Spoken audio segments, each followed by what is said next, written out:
What is good, YouTube? Quinn Wade basketball analysis coming to y'all with that instant analysis on analysisplayground.com and on YouTube.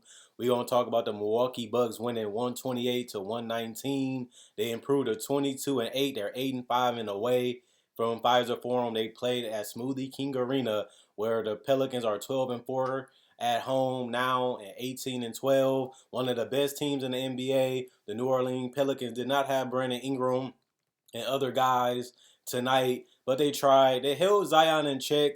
You got to give the Bucks credit. They made his lanes tough. They clogged him up. They made him overthink in the air. They made him kind of be more of an acrobat than a forceful finisher. But he ended up finishing with 18 points, -2 and plus minus, one personal foul. He did also have 5 turnovers for overthinking and trying to do too much. 3 steals, 7 rebounds, 7 assists. He also was 4 of 8 from the free throw line, 7 of 16 from the field. Herb Jones had a lot of easy opportunities, especially spot up threes and ability to get to the rim just could make things happen tonight.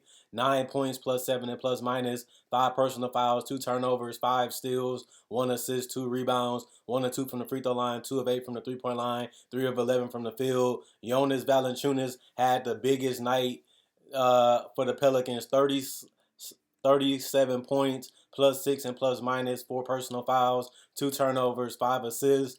18 rebounds, a dominant performance from Jonas. He's a guy that can sneak up on you because Brook Lopez isn't a great rebounder. He was able to get 6 offensive rebounds and take advantage of that matchup. He was also able to score in the post, score from the 3 point line. He was able to do it all when it comes to bucket getting tonight.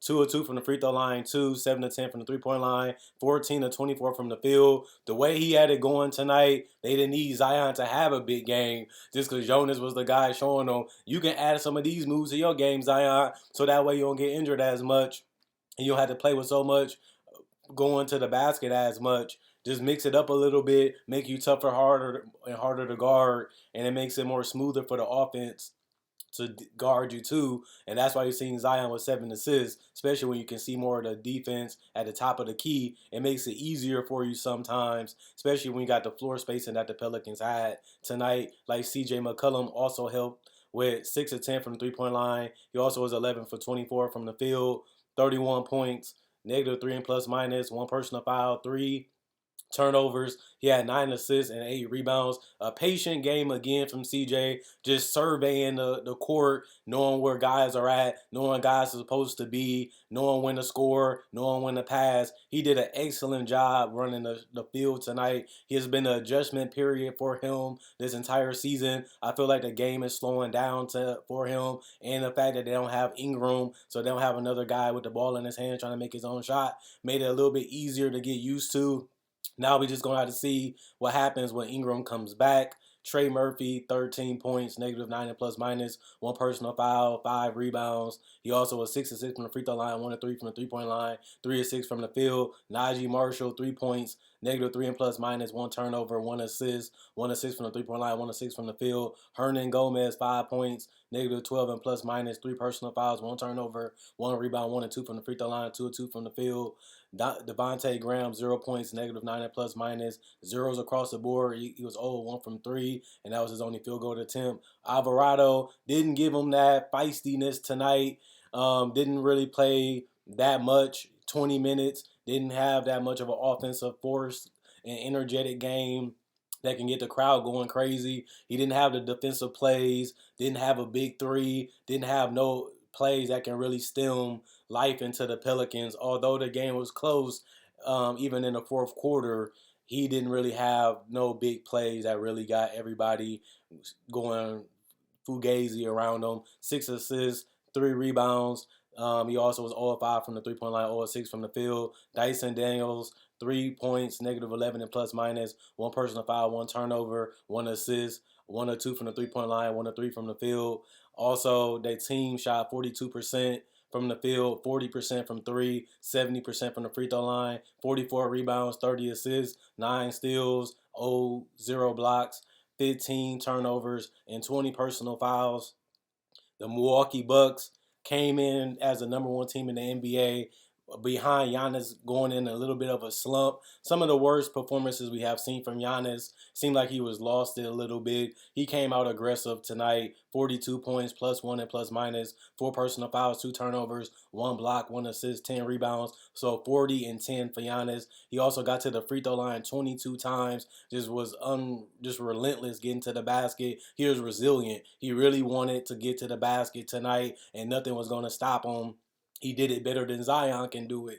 And Zion is a tough guy because he's just so bouncy. He's like a wrecking ball. They should call him Zion the Wrecking Ball Williamson because he's just so forceful going to the paint. He just bounces guys off of him. Not tonight. Giannis and Brook Lopez handled him in the paint. They manhandled him. They met him at the rim and was fearless all night guarding him. 12 of 17 for Giannis. Also 12 of 17 for Brook Lopez, who also had a great game offensively. 4 and 9 from the three-point line. He really stretched out that floor, took his time, got in rhythm, had his rotation going, had the touch going, and really was able to stroke it well tonight. 2 of 2 from the free throw line, 7 rebounds, 3 assists, 1 block, 2 turnovers, 4 personal fouls, plus 8 and plus minus 30 points. Drew Holiday, 18 points, plus 2, 2 rebounds.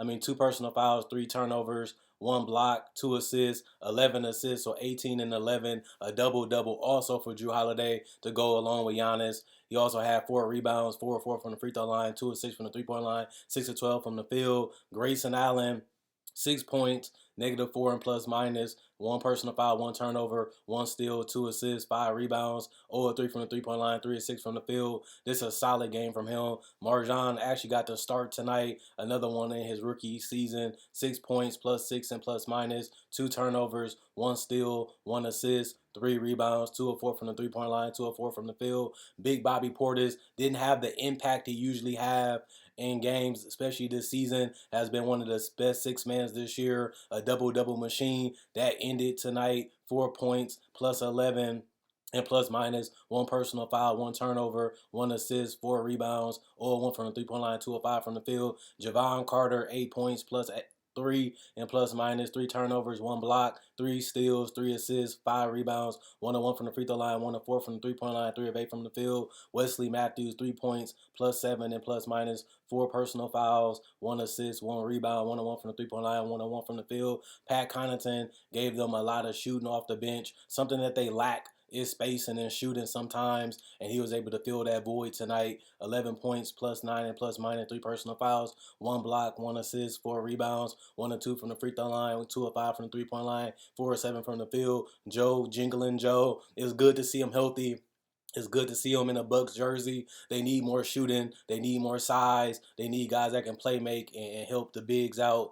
And I think Joe Ingles is perfect for that. And he's been a little banged up, a little injured the last couple of seasons, but they don't need him to do much. They got Connaughton, they got Matthews, they got Portis, they got Marjan, they got Middleton, they got Thanasis, they got Serge. They just need him to space the floor, get out in transition, make the right play, keep the ball movement, cut, keep movement on the offensive end, and just grab a body and stay in front of it. They're not asking Joe Ingles to be Utah Joe Ingles. They're asking him to be a solid role player that can just provide knowledge and intellect and also just high IQ basketball and just spacing. 0 points, plus 2 and plus minus, 2 personal fouls, 3 turnovers, 1 steal, 2 assists, 1 rebound, 0 of 4 from the three-point line, 0 of 4 from the field. Serge Ibaka, Thanasis, Jordan, and George Hill did not play. They was healthy. It was the coach's decision not to allow them to play. 55% from the field as a team, which is ridiculous.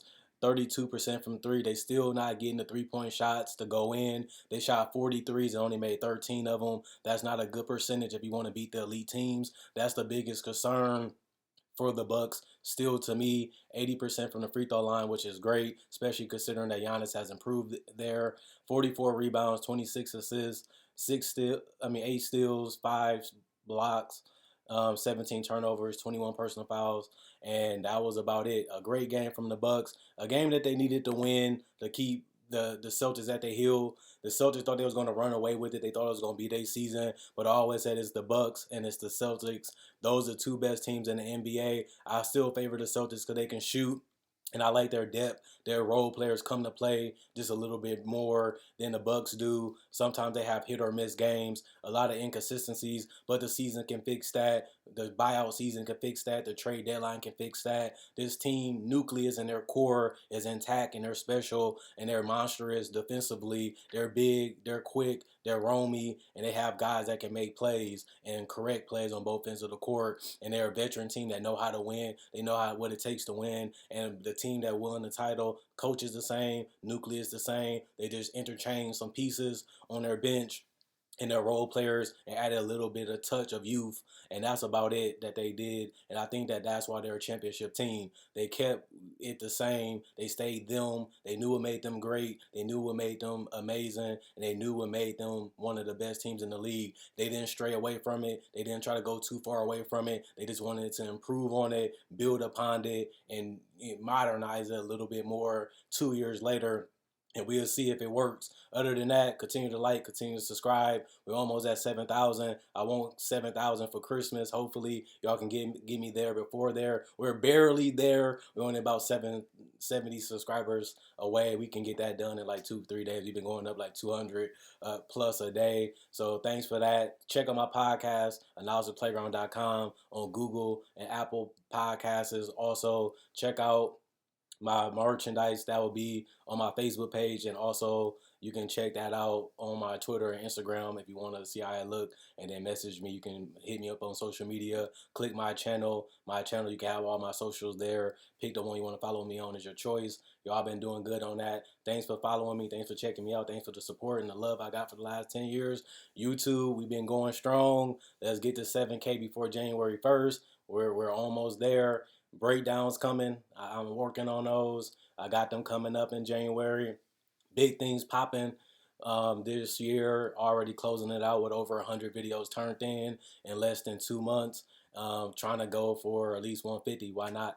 And let's go for the breakdowns to start January with the infusion of the new content, like the rookie analysis, the rundown, and let's keep it going with the instant analysis, playoff predictions, rebuilding, what to expect, hot topic, trade deadline season, buyout season coming along. That's going to keep the interest here. Content is fire. You already know how I do it. Other than that, I'll see y'all later.